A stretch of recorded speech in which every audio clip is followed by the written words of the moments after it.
Hello and happy Friday, everybody. This is There's No Crying in Crochet. We are the podcast where we take your everyday crochet frustrations and try to give you some solutions. I am Biz from Bizzy Crochet, and this is my cohort. Debbie from MadameStitch. Welcome, everybody. We're so glad that you're here, and thank you for joining us today. All right, so just let's get some business out of the way. If you are following us on YouTube today, make sure that you lick. Oh my God, you can lick it if you want, but I Let's was not going say we did. so Okay. well. Oh my God. Okay, you like and subscribe on YouTube for notifications. I'm at Bizzy Crochet. Deb's at MadameStitch Crochet. Make sure you follow both of us for lots of videos and tutorials that we're starting to show on there. If you're streaming on Facebook, please give StreamYard permission to see your name so we can see your name as we're chatting in the chat. All right, Miss Debbie, what is up this week? What you been up Well, to? once again, lots of crochet because I have a big project that's coming out as a Cal in October. So I'm getting all the stuff done. But Yay. this was the first week of school for the boys, for the Oh, yeah. grandsons. And if you don't know already, I spend Tuesday, Thursday afternoon picking them up from school, feeding them, just hanging out with them. But as it turns out, the younger one has Little League Baseball and the older one has marching band practice, both on Tuesdays and Thursdays. And what I discovered this week, holy cow, between parent pickup and coming back to my house and then dropping them where they need to be, I am running around all over the place. I am so tired today from Oh, I bet you running are. them around. They're just all over the place.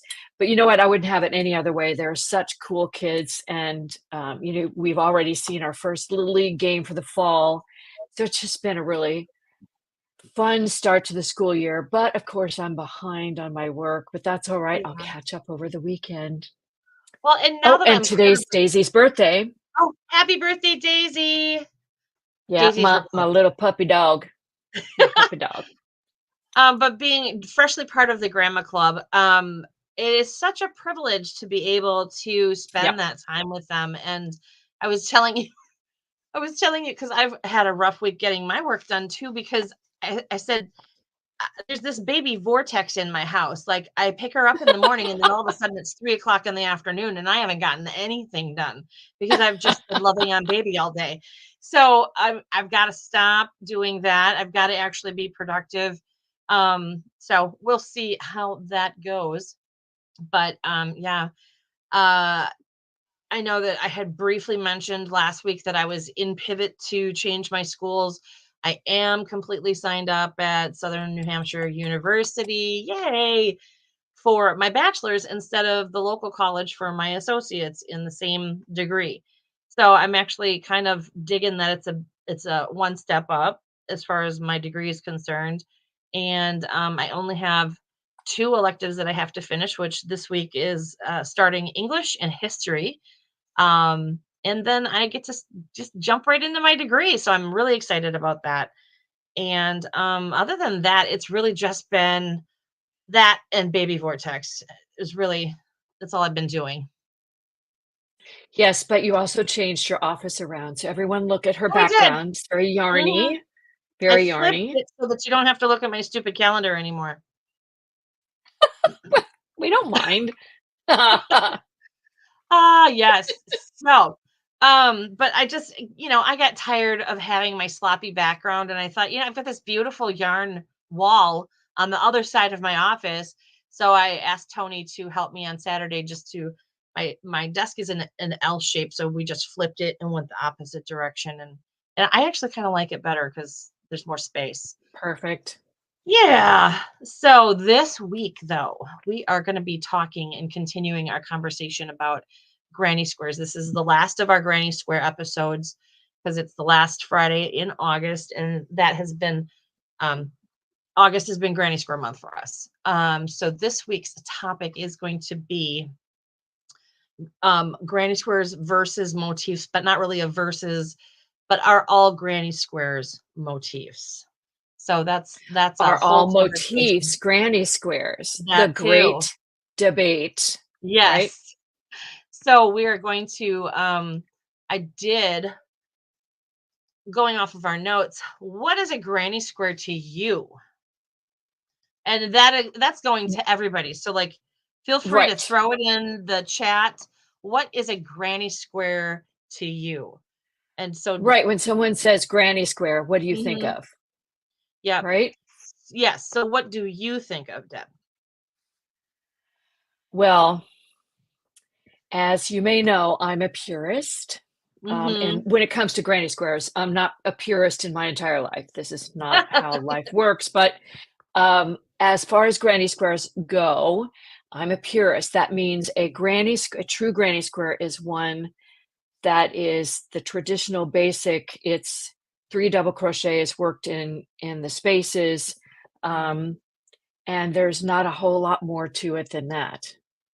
What does a granny square mean to you? What do you think of? So until I met you, everything to me was a granny square. If I could get Oh, it, see, if it I was told you this was going to be lively. What? Okay, because I need to leave the studio now. I'll see you later. You guys all have a good. No, just kidding. I'm not kidding. What? Because like back in the day when I was putting together, like I would start with a circle and then I'd make it into a square, but it was all double crochet all the way around. There was no granny stitch in there at all. It was, just a square. So I would call it a closed granny square because it had no holes. And then I met Deb and I went, oh, Well, let me I went, rethink oh, that. so a granny square is not everything that you put into a square. So, all right, we've got a couple Well, of now different, we just need to make sure that we quantify that a little bit after we see some comments. Just yes. make Dawn sure says that 3 double everyone crochet who's together. watching, So that would right? That's a qualify as granny stitch. the granny stitch, yeah. And Hmm. so when you're thinking of the granny square, it's most people are going to think of the old-fashioned one where it's the open spaces in between the little clumps of 3 double crochets Right. together. All right. Let's see. We're gonna just do a real brief granny square history. Little bit because we've talked about it before, but I Mm-hmm. thought it might be fun to look at how the granny square itself started so that you understand why I'm the purist. Others may not be. And I want to quantify all of this by saying this is my opinion. My opinion only matters to me, not really to everybody else, but I do it from an informed place. So it's Yeah, not like it's not a granny square, but I'm going to give you the information so you understand where I'm coming from. All right. I'm gonna pop So this up our here. great debate Yeah. is granny squares versus motifs, right? Yes. So um, the granny square kind I'm of sorry. came I'm on this fussing with my theme. screen here. You're fine. Um, is Now I know this is hard to see, and so I want to just make sure everybody knows that if you can't see it very well, go to full screen, but that the text is too small to really see. So our first iteration of the granny square is by Mrs. Phelps, and it was published in the Prairie Farm magazine in 1885. So that's really the first time we saw the granny square. It's sort of a misnomer. I've been party to spreading this rumor that it was started because it was there yarn was scarce, but that's not really true. Everybody spun their own yarn, so they actually had it because they raised sheep and wool producing animals, so that really wasn't why it started. Mrs. Phelps decided that she wanted to do this thing called crazy art. I don't have any idea what crazy art was from that time period, but she called this her crazy Afghan square. Okay. And what she says in here is, this is really cool. I've been trying a new crocheted pattern for an Afghan, which is on the principle of the crazy work so popular now. Nobody really knows what that crazy We're work gonna have to look that was. up. I've tried to find it, and maybe I Really? just didn't look hard. Yeah, it's made it. I think she goes on to either describe what she's coming up with or what the crazy work is. We'll see. Okay. It's made in strips of the desired length, and with 2 of the blocks, which I have brought, forming the width. The long strips are crocheted together with a double chain stitch, and she's double chain stitch. I'm not really sure what that means. With it, which is twisted and of any 2 desirable colors. That she might be talking about the double crochet. The small blocks can be sewn or drawn together so as to make a perfect square, this joining being done on the wrong side. Very specific about her joining. Right. The idea is to have the blocks appear as one straight strip. And then she goes, use Germantown wool. None of us know what that means, but parenthetically, the editor in this particular article says that it was the top US yarn brand at the time. Okay. Okay. And all of the blocks were finished off in black. So have you ever wondered why all of the Afghans that you see in the 70s shows, or the ones that are set in the 70s, are all black with bright colors in them? It's because this trend started at the end of the 19th century. Right. I was going to say, I just assumed that it was because everybody was on drugs and everything was psychedelic. No. I seriously thought it was just so it would like show up in a blacklight room. Well, I actually would agree with you if we're talking about a trend that started in the 70s, but no, this was actually, if we look at the next slide, this is the one. Sorry. Oh, wait. I actually got control back. So if we look at the granny square that we know today, the basic granny square, was done by Mrs. Niles. And we don't know whether Mrs. Phelps got remarried and got a brand new last name, or if this is another person who just did her own thing.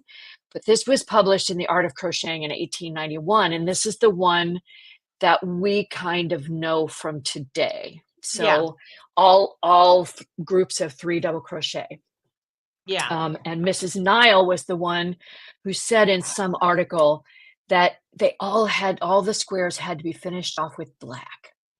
Okay. So that's where the trend came from. And then it just disappears from publication until the 30s. It's just nobody talks about it at all. So, that's so funny. Crazy. It's like the trends, when you think about mid-century, how all of a sudden, I want to say 10-ish years ago, the flat front chinos, the shoes, the rolled up jeans, that really the bell bottoms, the 50s clean look, and the A-line skirts and the shirtwaist skirts, and that kind of style really came back. And it's funny how this stuff just falls off completely for like almost a generation. And then all of a sudden somebody goes, "Oh, I found this thing," and they bring it back. Right. Well, think about the cycle. 1930s is almost 50 years after the first granny square, 40 years, right? And then 40 more years to the 70s, and then 50 years now to this resurgence. So it's just kind of got this life cycle of several generations. Yeah. Which is it's almost like cool. They have to wait for the old stuff to wear out, and then all of a sudden somebody goes, "Oh, I don't have anything in a granny square anymore. I've got to make one." Now we can exit out of that while we do the rest of our discussion, because we'll come back to these in just a second. We can bring us back. Yeah, I am figuring out. And I want to ask you, Biz, do you know why it's called a granny square? No, I do not. I honestly don't. I just figured. Well, nobody really knows. So that's actually the correct answer. Nobody really knows. It's just, we kind of surmise that it's a nickname because grannies love to make them. So it's Granny's Square. Yeah. And all the blankets used to be made by grannies. Right.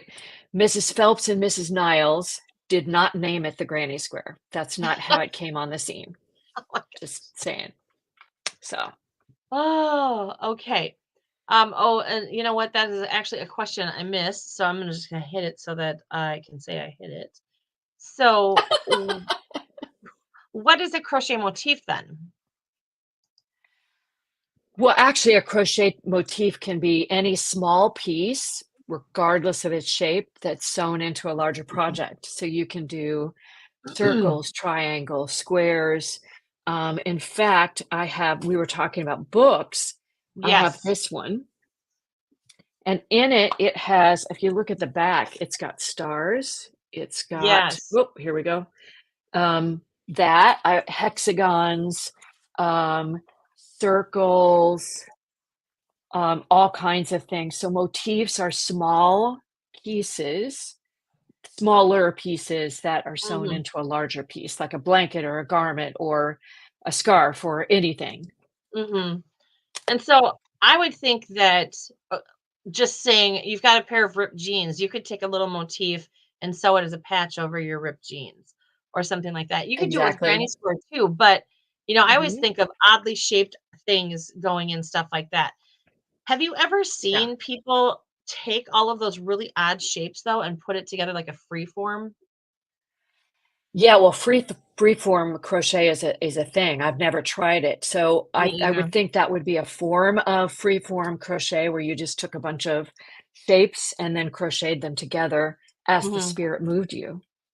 Well, and I know that Irish crochet is motifs and forms that are then crocheted together with like a webbing in between. And it's Mhm. very particular. And it's quite beautiful and very ornate, most of it. But those would be considered motifs as well. Um, Now, I the just, definition of motifs is that not only are they the smaller pieces worked into a bigger piece mhm, project, but they're all worked from center out. So they're yeah. not something that's worked in rows. Although I do a lot of squares in back and forth rows, but Mhm, that could be considered a motif. But typically, a motif is worked in rounds from the center out. mhm. Um, we had talked about, you were giving me some examples before we started about, how we name them and how we think of them is not necessarily the name, Yeah. right? Right. So, way back in the way back when Xerox machines first came out, they were the only photocopier available. I mean, that's all anybody used. So everybody just started calling all photocopies, "Go Xerox that for me." Mm, But mhm, what it means is that all Xeroxes are photocopies, mhm, but not all photocopies are Xeroxes because there are mhm. other companies, or like Kleenex. Kleenex, I actually got myself into trouble with Etsy because Oh I did a no. tissue box cover and I used the word Kleenex in the title, and they went, Oh, no, and it only took them less than a day to find that. But all Kleenexes are facial tissues. Not all facial tissues are Kleenex. There are yes. Puffs and other brands, right? So that's kind of what granny squares are. Granny squares are a special kind of motif. Um, so all Mhm, granny squares are motifs, mhm. but not all motifs are granny squares. Right. Although in my research, I saw someone say, but we've just gotten to the point where a lot of people just say any square is a granny square, Yeah, whether they it really has any do. element of the granny square in it. Yeah. So does that make it wrong? That's the debate. Does that make it wrong? It Probably depends not. on how It's legalistic you just, want to be, I mean, do well, you again, purist me goes, "Oh, really? Did you just call that a granny square?" But that's my opinion. Just, well, that just and saying. we can cringe in the background and let things be, because there's too many people I don't on ever say it out loud except in right, this on podcast. cyberspace who have too many opinions about too many things, man. So Exactly. Dawn is talking about modified grannies. Oh, you beat us to it, Dawn. All right. So we're gonna actually just I'm gonna pop that back up, right? Yep. You okay. Right. All So I've right. started a project that this is the second year. This is the project I'm actually working on putting together right now that I did last October, and now I'm doing a new one this October, where I invite 11 other designers to design a 12-inch square that is a modified granny. So I feel like the granny square is great and I love it. It's my favorite jam, but there are so many other things you can do with granny stitch, right? So there you can Mhm. combine other stitches and other techniques. So what you see on the screen right now on the left is this year's granny stitch. I haven't even put the blanket together yet, but you'll see my square for the granny stitch sampler blanket. And on Mhm. the right, oh my gosh, Biz's square is absolutely gorgeous. Biz, tell them what you called it. It's the drama mama. Yes! Because when I got It's done with so it, I was like, "This cool. is so dramatic." Yeah, And I her style, I love Biz's style because it's so different from mine, yet you'll see in the next slide, it's actually pretty similar in some ways, but I tend to, yeah. So this was our square. These were our squares from last year. Mhm. And unbeknownst to us, we didn't even talk about this. Mm-mm. I designed mine, she designed hers, and lo and behold, they actually don't use the same stitches, No. but the effect is kind of the same. Yeah, they look It's very similar. crazy. Um, but I've just been on this mission to see how many different ways can I combine things with granny stitches to enhance them, to broaden their appeal, to they're gorgeous stitches, so why they're very simple but very gorgeous, so why not combine them with other things, Right. and just see what we come up with, and I love experimenting. Yeah. And I for me, when you asked me to do it last year, I was like, how do you make this how do you make a modified granny square? Because quite honestly, that's kind of what I do every day as far as like my blankets are almost all created, center out and they're squares. Mhm. So that granny square, like last year especially, it just felt like something I would have done for a blanket, but you can just stop. But Right, it just allows you to, because it made me then stop and think like the granny stitch. Oh, I've got to get this granny stitch in here. How do I right. make it the star and not detract from it? Because Mhm.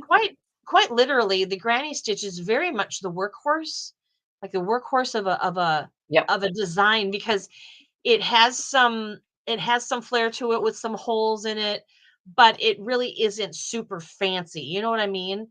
So a lot of people right, will just use it as a building block for something as opposed right. to it's the star.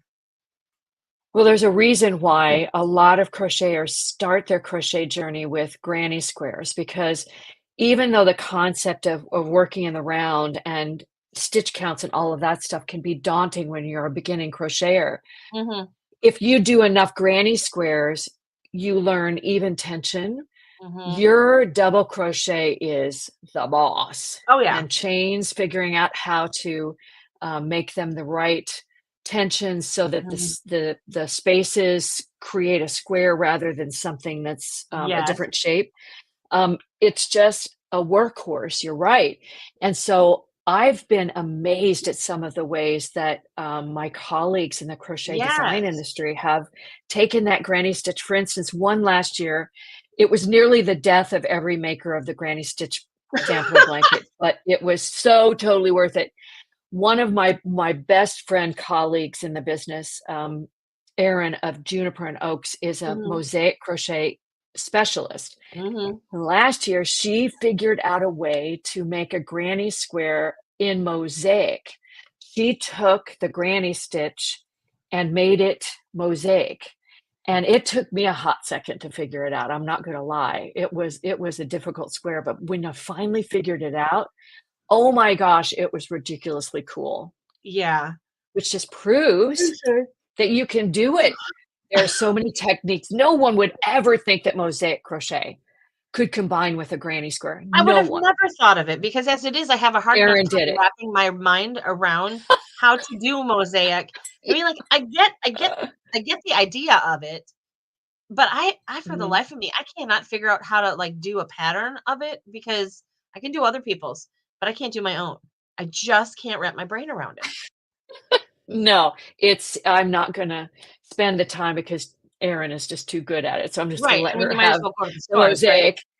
Um, one of the things that I love about the granny stitch is being able to combine basic techniques with it. You don't have to get fancy like mosaic Mhm. to combine with it. For instance, in our squares, we use now this is a technique that you and I both use, but we get at it in different ways.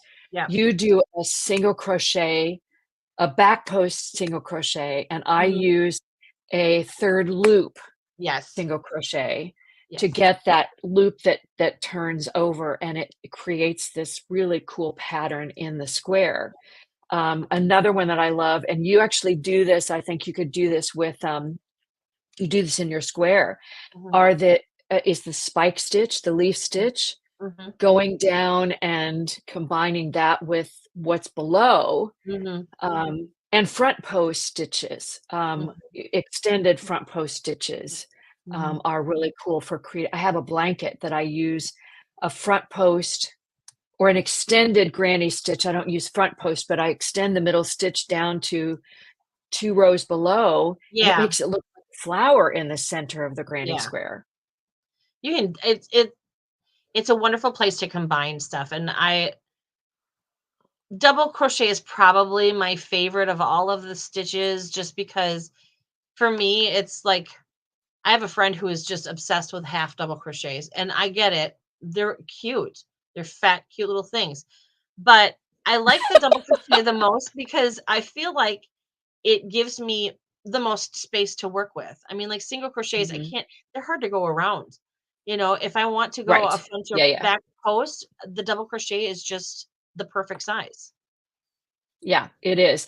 Now the half double crochet, I will say, for me, is probably the easiest one to work in the third loop, so I do use it for that, but I don't Mhm. generally use it for other stuff because I, like you, love that double crochet, and I'm sure it has a lot to do with the number of granny squares that I've done over my lifetime. Mhm. Thousands. I'm just gonna put it out there. I'm not a young person. Thousands, um, because I love them so much. But as I said, I'm trying to expand my horizons and also use it as a larger design technique than just, Mhm. "Oh, here's a granny square." Not that there's Mhm. anything wrong with that, but Mhm. here are other ways you can use it. Yes, and it allows you it just gives you space to play. And I'm always of the mind that I want to either teach you something new or give you something that allows your brain Mhm. to be creative when you're making something of mine. Right. And so, that's why I love the fact that you've asked me to join you on the last 2 years for the squares is because it allows me to go, "Oh my god, what would I do?" Like and this is how I think Well, it because of course really of course it is, it's what would I do? But I sit down and I go, "Well, if I was gonna make that, what would I do?" You know? And so it's a challenge because of the stitch counts. I mean, a yeah, granny stitch, basically, if you don't have chain spaces on either side of it, basically a granny stitch is considered multiples of 3. yeah. But then depending upon the chain spaces, if you use them and how you use them, it Mhm. becomes a different multiple. And so making them fit on the side of a square, so you're not Mhm. going, "Oh, I skipped this many stitches over here, but I have no stitches left over here." And Yes. making sure it works out with the rest of the techniques that you have in your square, Yeah. which I applaud you. You're much more adventuresome with your technique choices in your modified granny square than I am. I'm I pretty, just but predictable. you gotta give yourself some slack there because you and I have talked about this a couple times that you and I are both learning so much from each other. You had talked about the third loop Mhm. versus the back post single crochet. All I'd ever done was the back post single crochet to get that. Never Yeah. occurred to me to use the third loop. And now I've Yeah. begun to incorporate that in things. So you're branching out and you're using other things. It wasn't something that you were like, oh, I'm going to go crazy and grab a different weird stitch because I love the girl. So, it's Well, all who about knows? learning how to just step out of that comfort zone. Well, I know we're getting off topic a little bit, but this still has to do with modified granny squares. Um, I think it's wonderful how all of us crochet designers sort of feed off of each other. We don't copy Mhm, each other. mhm. You know my style from Biz's in an instant. There's no Mhm. question. Yeah. But once I like making your stuff because it gives me a different perspective. It goes, "Oh, Mm. yeah, that Yeah. works. Oh, I don't think I'm gonna come back to that one anytime soon." And Mhm. we start to find new things to do in our own crochet granny Yes. squares. Yes, it allows us to be more creative for sure. Mhm. Yeah, I I love like that. it. Alrighty. Now, Not I did find a couple of articles. I'm gonna try to pop them mhm, into the description in the YouTube video when we're done, where I got most of my information. And some of it I had seen before, but these two articles really took everything and just kind of put them really well into one article. There's one by the Yarn Queen, mhm, I and see that. that's where she did a history of the granny square and trends and that sort of thing. It's a really interesting article. And then there's one by Marcia Makes that she did for Piecework magazine. If you've never seen this magazine, it's a really cool magazine. A lot of quilting and piecework and sewing and things like that. But it's really nice that she did something for granny squares. And the reason that popped up, the URL for this particular article is, "Why is Yes, the granny square called a granny square?" I'm going, yes. "Well, honey, you just met me where I was." And so that has some helpful information in it too. And I'll Oh, pop those in. They're just really fun articles to read. yes. I'm gonna have to go read that because, like, the one that you said by Yarn Queen, the very first granny square pattern was by Mrs. Phelps from Prairie Farmer Magazine. Like, she's gonna go into that in depth. It'll just give you a little bit of extra stuff, and we'll get that into our descriptions over the week. But so can we live in harmony? Can motifs and granny squares live in harmony? Are we capable of it? What do you think? It's gonna take some work on my part. Yes, we can. Um, I cringe in silence, as you know, when someone calls, every square piece a Yeah. granny square, but I'm gonna let it go.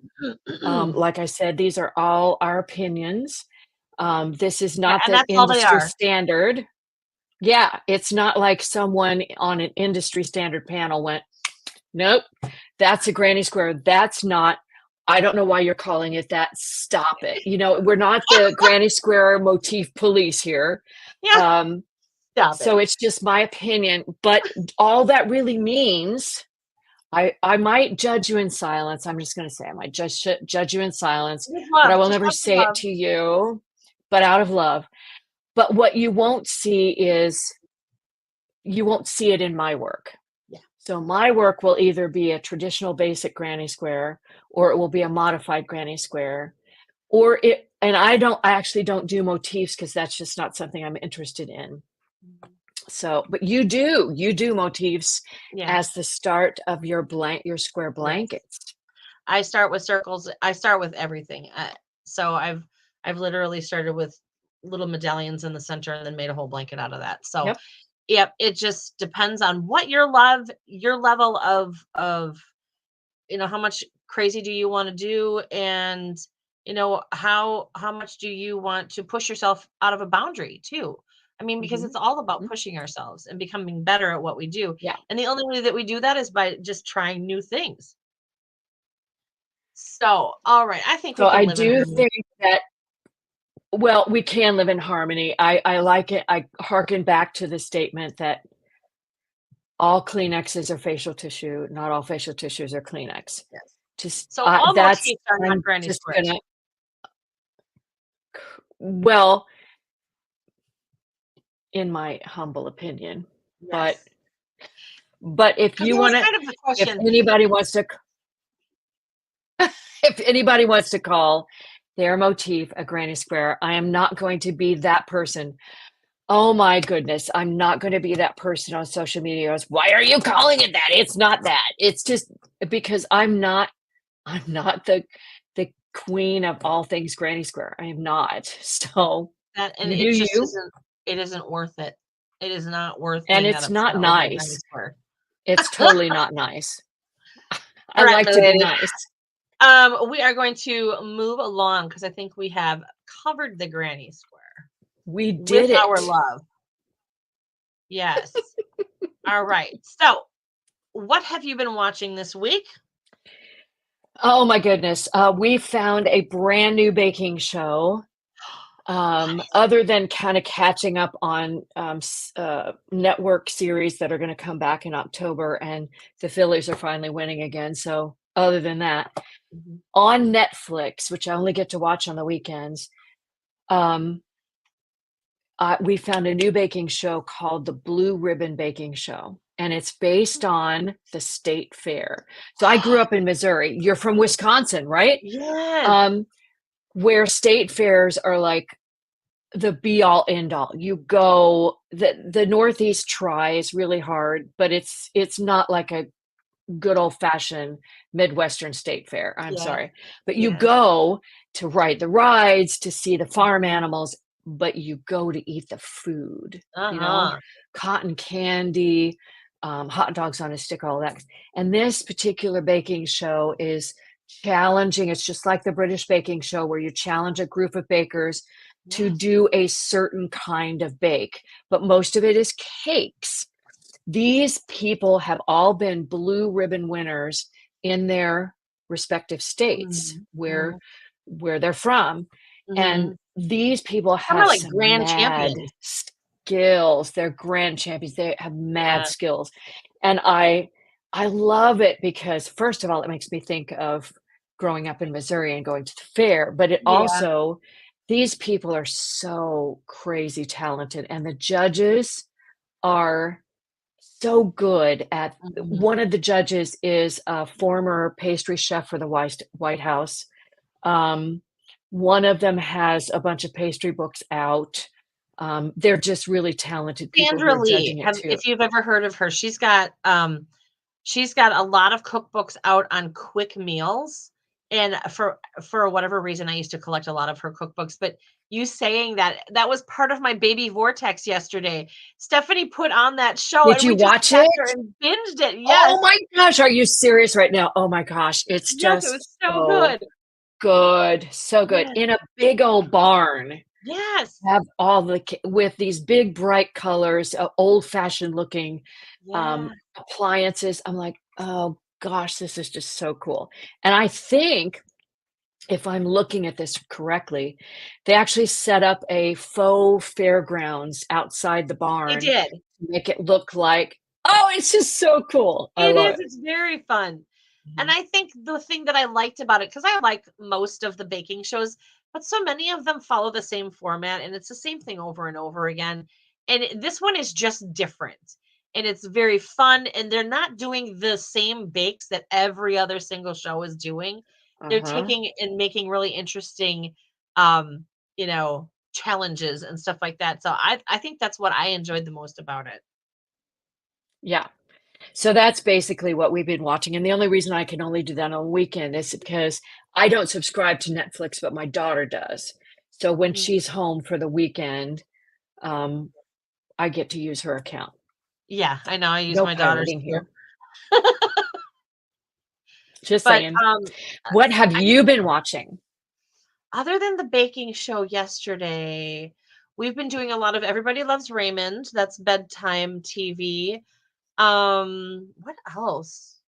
I know and if you are on Prime, there is, something called Barbecue Brawl, and the first season of it is if you've ever watched any kind of barbecue competitions, I don't know what it is about the judges. They're always like, "Better give me the best barbecue you've ever made."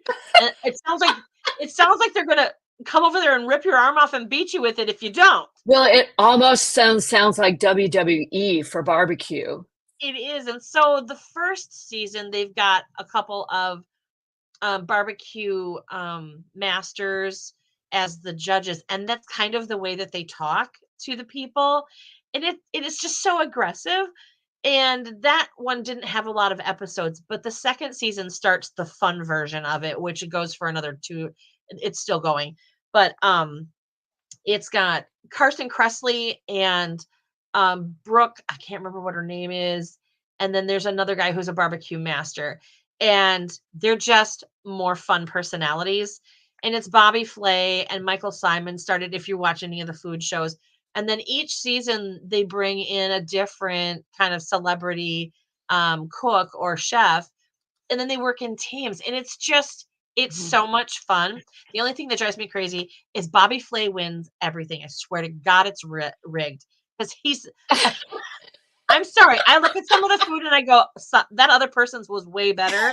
He does the exact same thing every time he cooks. I am not a Booby Fly fan. I'm very sorry for you. He's got a commercial out now where he's barbecuing and dancing, so Oh no, that maybe needs that's to his thing stop. now.